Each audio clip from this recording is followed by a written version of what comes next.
welcome to Obibini TV, your #1 YouTube channel. And please, if you have not subscribed to our channel, kindly make sure that you have subscribed to our channel. Currently, we are in the Ashanti region. I mean, we are in Ghana, Fumeswa. And today we are going to learn about catfish farming, how you can go into catfish farming with as low as 1,000 Ghana cedis, and you can make about 6,000 cedis, and it's a lot of money. So today I'll be talking to One Testy Ventures, and they are going to tell us a lot about going into catfish farming.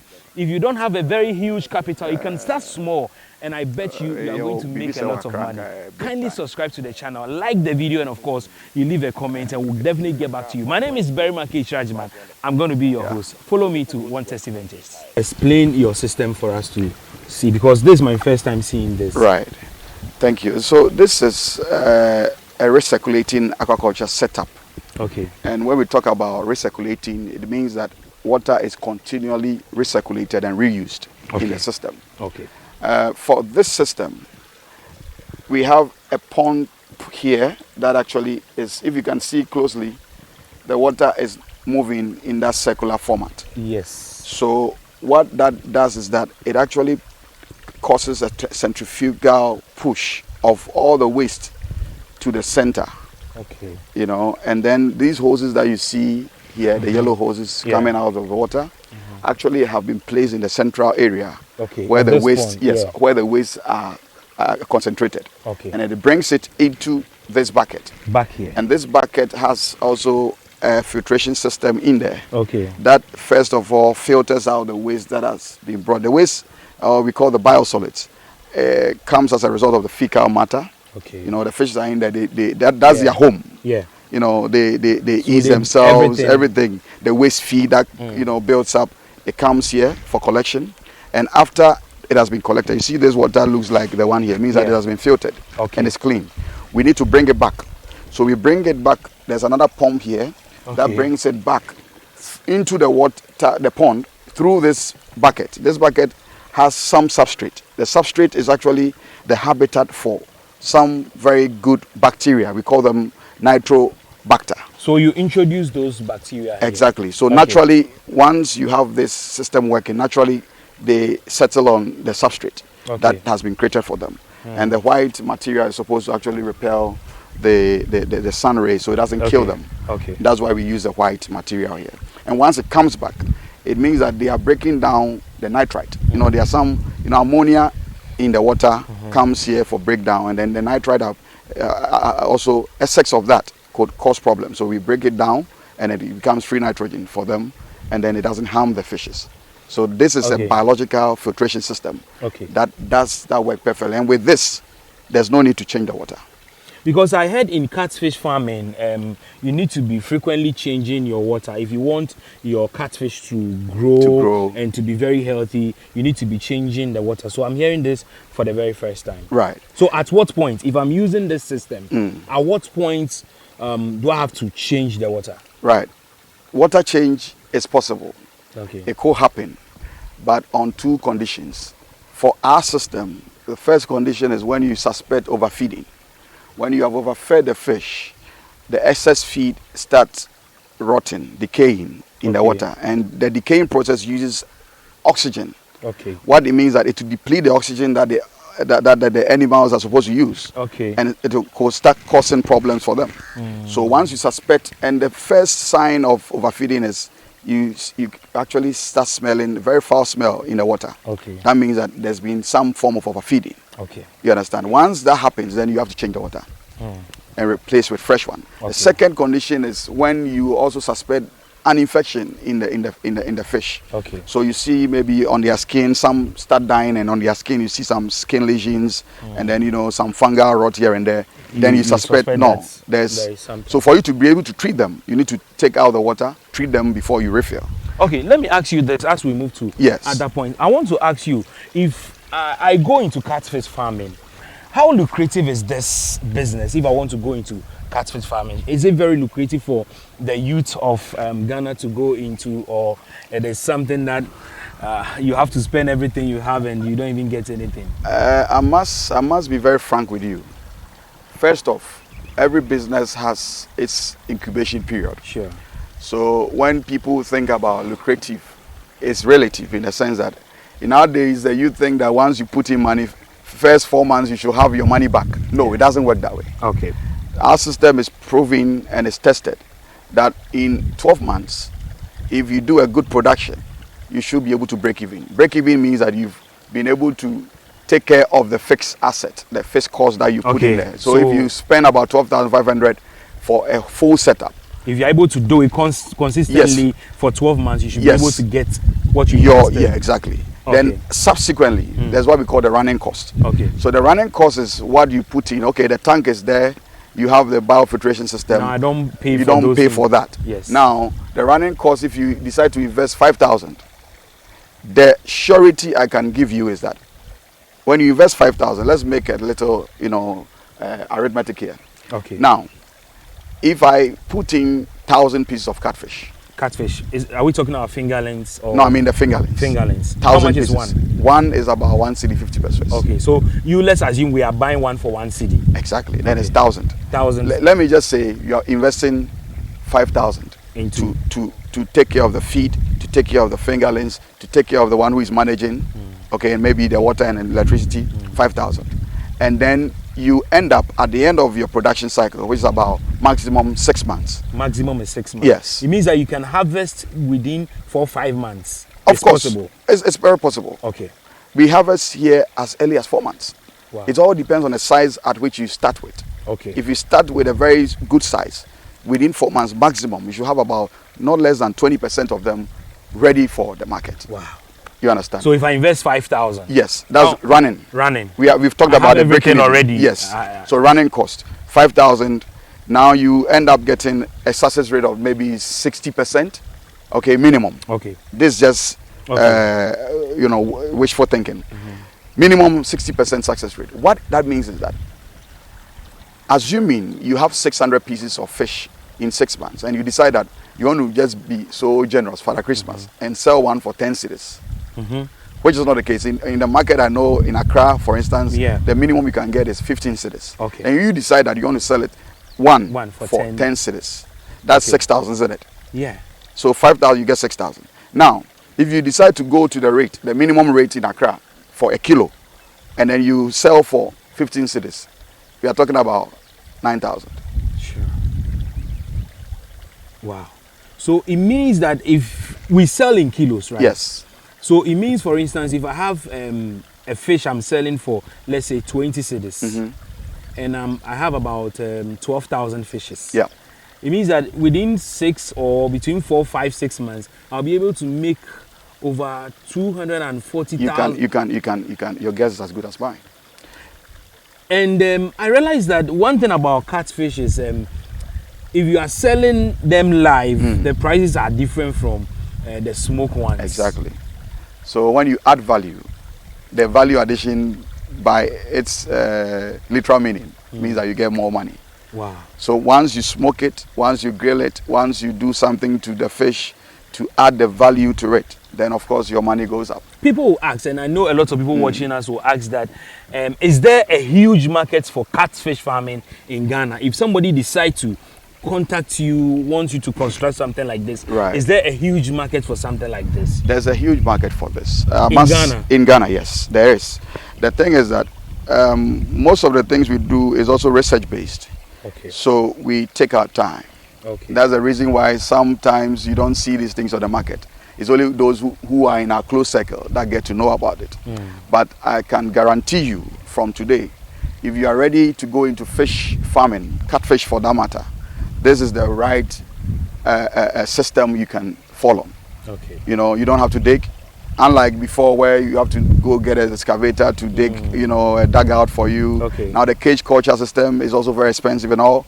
This one with 12,500 cedis, as at today, you can still have a very good, It means that even if you're investing 12,000 even into this, at the end of the day, you'll be able to even get more than half of the amount you invested.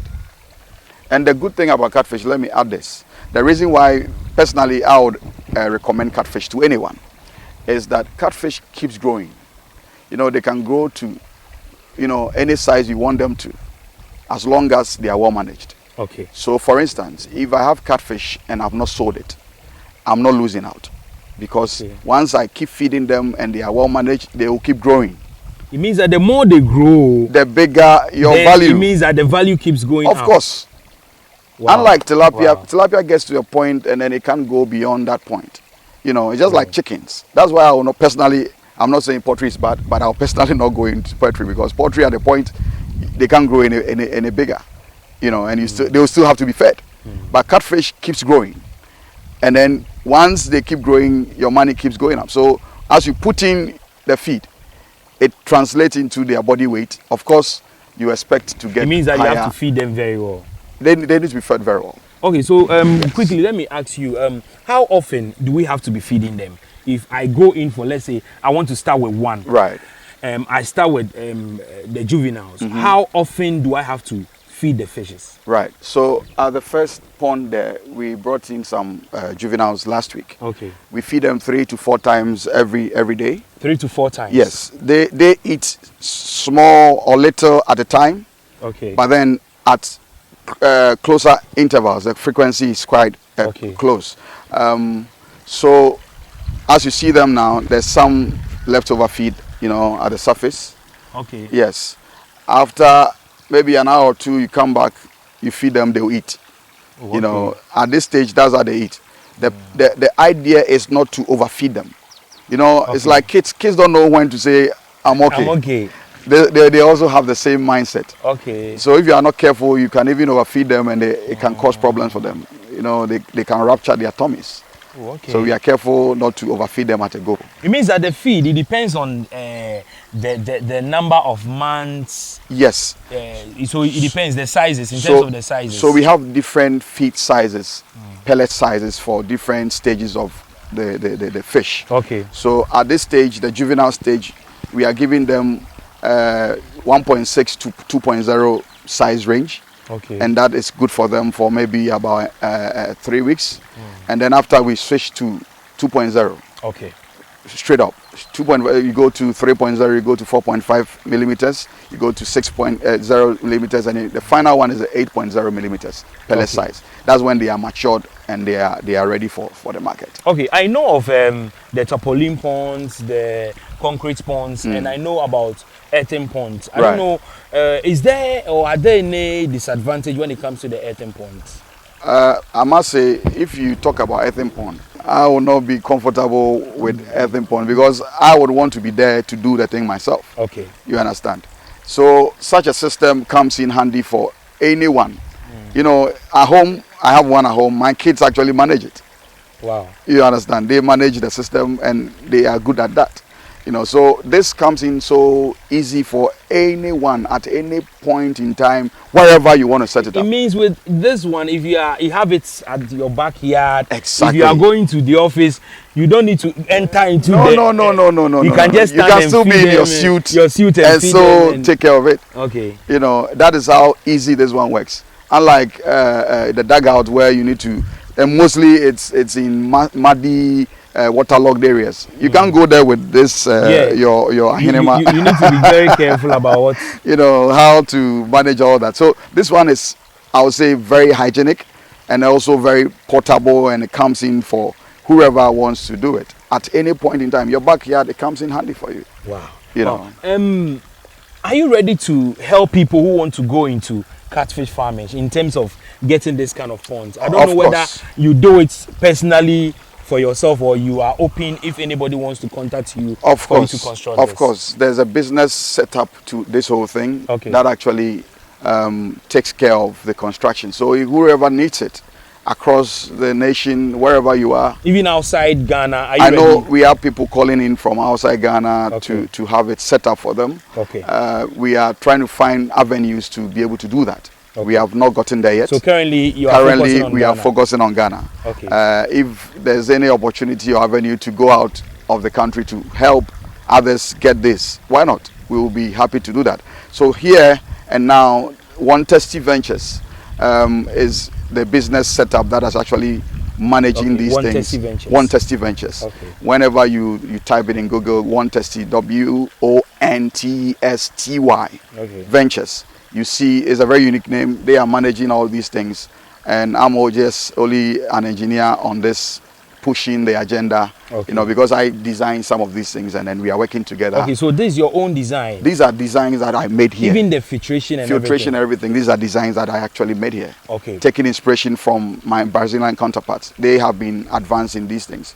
So we have to actually take that inspiration and then adapt these systems to our conditions in Ghana. Wow. Yes. Wow. So if you can leave any number so that in case somebody wants to contact you for you to construct this. And I think you offer training as well. We offer training as well. It means that when someone contracts you to construct this, it comes with training. It comes with training. I must say that OneTest is even offering free training for whoever subscribes to any of the packages. So if you want a package, the training, the technical support comes freely. Okay. You know, you don't get this anywhere. After service? After service.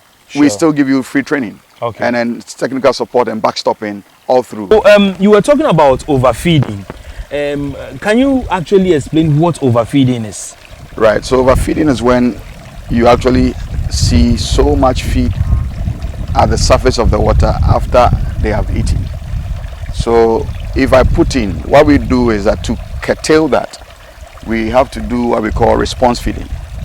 So response feeding, as you can see here, I saw it means that you put in one. Yes, it means that they want to eat. So they want to eat. So this is response feeding. I give them as and when they will eat. I keep feeding as and when they will eat. So this is actually part of the training. Actually, when I came, they were down there. Yes, but once they smell the feed, they come up. So this is response feeding. If I keep feeding them, at a point you realize that their response will not be as much as it is now. That means that they are almost full. Then you have to reduce the quantity you are putting in. It means that when you are feeding them, you need to actually take your time. Take your time. You don't just get there and start. No. Take your time. The reason why automated feeders are not the best when it comes to practical feeding of fish. Okay. Because automated feeders would just put the feed in when the time is due. Okay. They are timed. But then there are times you put in feed and they will not eat for whatever reason, you can't tell. But then you being the farmer should be able to know if there's anything wrong with the water, it affects their feeding directly. Okay. Yeah, then that should give you a precursor that no, I need to check what is happening in the water. Okay. Yes. So this is what we call the response feeding. Oh, okay. We give them as and when they will eat. If they stop eating, we stop feeding. Okay. Then you can tell the overfeeding issue that we are talking about. Okay, so you've explained your filtration system to me. But I still see that the water we have in this pond is green. And someone watching us right now will go like, but your water is dirty. Right. Can we classify this water as a dirty water? The fact that it's green does not make it dirty, especially for the fish. Of course, you might not want to drink this, but the fishes are comfortable. One, the greenish color is because of the algae bloom. The algae is natural. They like if you ever be a or something like that. Yeah. Okay. Those so definitely, if you have a stagnant water somewhere, of course, you are going to have this reaction. Exactly. You have that reaction. It's very natural. Okay. And it is not harmful to them, at this stage. It is not harmful to them at all. And it also actually is beneficial to them. Okay. The algae is actually for tilapia. It's actually feed for tilapia. Oh, okay. Yes. It's also phytoplankton. Algae is phytoplankton. So tilapia actually feeds on that. Oh, okay. But catfish does not do that. But then what it does for catfish is that it shields them. They are nocturnal, like I said earlier.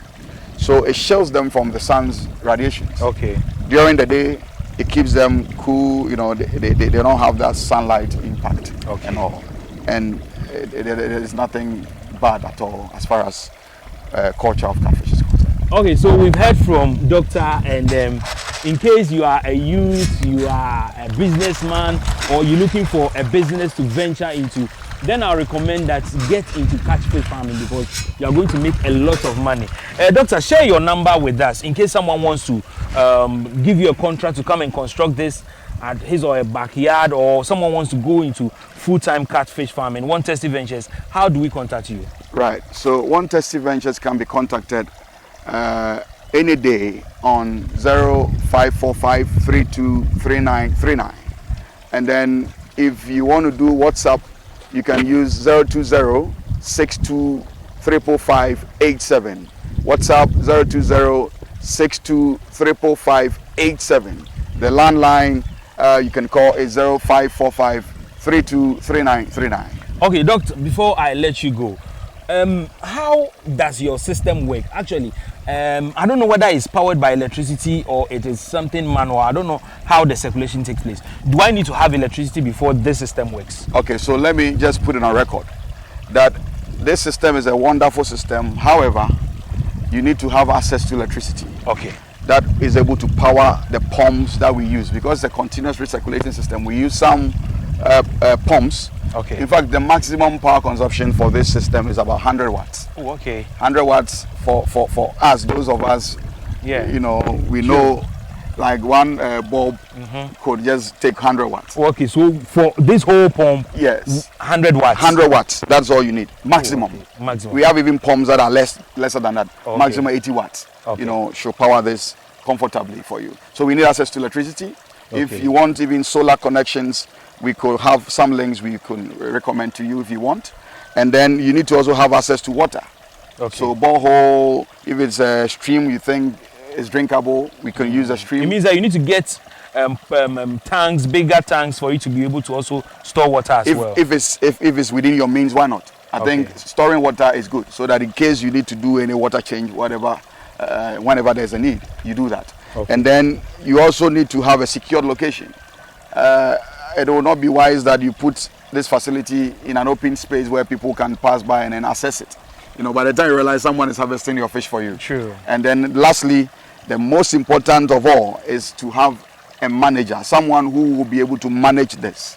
Someone who will be able to manage it. If it's yourself, that's perfect. You do your own management. You are there in the morning, you feed them, you take care of the waste. In the evening, you do the same thing. And then you are good to go. So these are the very important conditions that we put to this particular technology. I must say. Yes. So finally, how often do you have to empty the waste? It depends. Depends on the stage at which they are in the production. If they are fingerlings or juvenile stage, mostly it takes about 3 days before you change, because they are not eating much. So the system capacity is able to take a lot of waste before you empty it.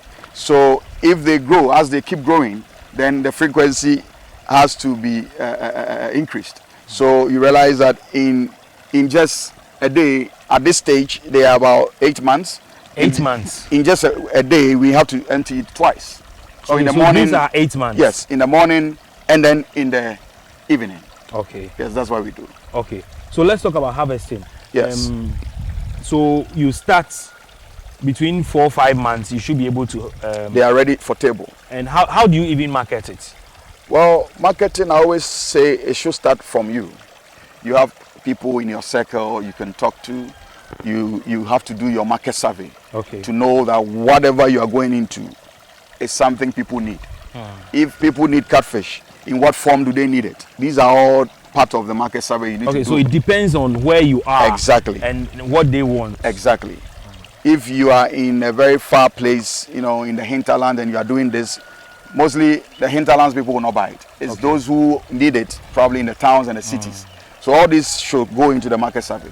But one thing about One Testy Ventures is that they are able to actually link you to market, because they've been in the system for some time. And they are able to actually link you to the very good market hubs that could buy your fish.